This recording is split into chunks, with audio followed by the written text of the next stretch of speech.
Bonjour à tous, bienvenue pour notre exploration du jour. On a une nouvelle assez marquante concernant le football féminin et plus particulièrement Haïti. On s'appuie sur des infos tirées de Haiti Women's Football A Historic Ascent. Et l'idée, c'est de comprendre ensemble ce que signifie cette performance, ce cap franchi par les Grenadières, l'équipe nationale féminine d'Haïti. Alors là voilà la grande nouvelle. Haïti entre dans le top 50 mondial de la FIFA pour la toute première fois. C'est quand même quelque chose. Ok, déballons ça. Alors pour être précise, le tout nouveau classement, publié ce jeudi 12 juin, met les Grenadières à la 50e place. Pile, elles gagnent 3 places, avant elles étaient 53e, et elles ont maintenant 1498 points. Oui, et ce qui est fascinant ici, c'est vraiment la portée historique. Il faut se rappeler, ce classement FIFA féminin, il existe depuis 2003. Donc arriver à ce niveau, la 50e place, pour Haïti, c'est inédit. C'est la toute première fois. C'est ça, inédit. Ces 1498 points, c'est pas juste un chiffre abstrait, hein. Ça traduit une vraie régularité, des performances solides lors des derniers matchs. Souvent contre des équipes, sur le papier, mieux classées ou, disons, plus expérimentées. Exactement, c'est là que ça devient vraiment intéressant. Ce n'est pas un petit saut, quoi. C'est un vrai seuil, symbolique mais aussi très concret.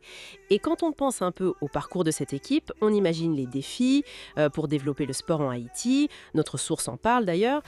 Cette 50e place, elle a une saveur toute particulière. C'est une progression sans précédent pour elle dans ce classement. Absolument. Et si on relie ça à une vision plus large, ce succès il dépasse largement le cadre du football. C'est une immense source de fierté nationale, c'est indéniable, une inspiration. Pour tout le sport haïtien, c'est un signal fort, très positif. Et pour l'équipe elle-même, ça veut dire quoi? Plus de visibilité, une reconnaissance enfin méritée. Et ça, potentiellement, ça peut attirer plus de soutien. Que ce soit localement ou même à l'international. La visibilité, c'est clé, la source le dit bien. Justement, vous parlez de visibilité, de soutien potentiel.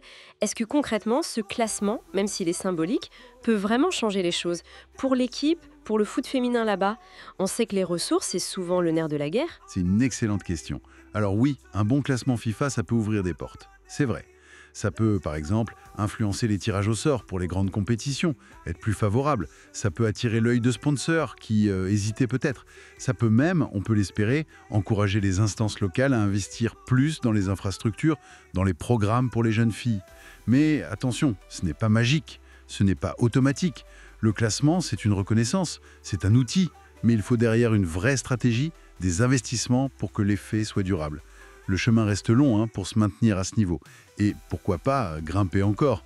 C'est ce qu'on entend souvent dans des contextes similaires pour le foot féminin. D'accord, donc c'est un jalon très important, une belle raison de célébrer, mais c'est aussi un levier potentiel pour construire l'avenir si tout s'aligne bien. Alors qu'est-ce que tout cela signifie? En résumé, ce qu'on retient, c'est ça. Une ascension remarquable, historique pour les Grenadières dans le top 50 mondial. Tout à fait.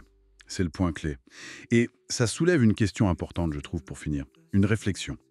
Au-delà de la satisfaction du moment, de ce chiffre 50, quel impact à long terme? Quel héritage cette réussite peut-elle laisser? Est-ce que ça peut vraiment transformer durablement la perception, le soutien, le développement du foot féminin en Haïti et renforcer sa place sur la scène internationale? C'est peut-être ça le vrai défi et la vraie opportunité pour les années qui viennent.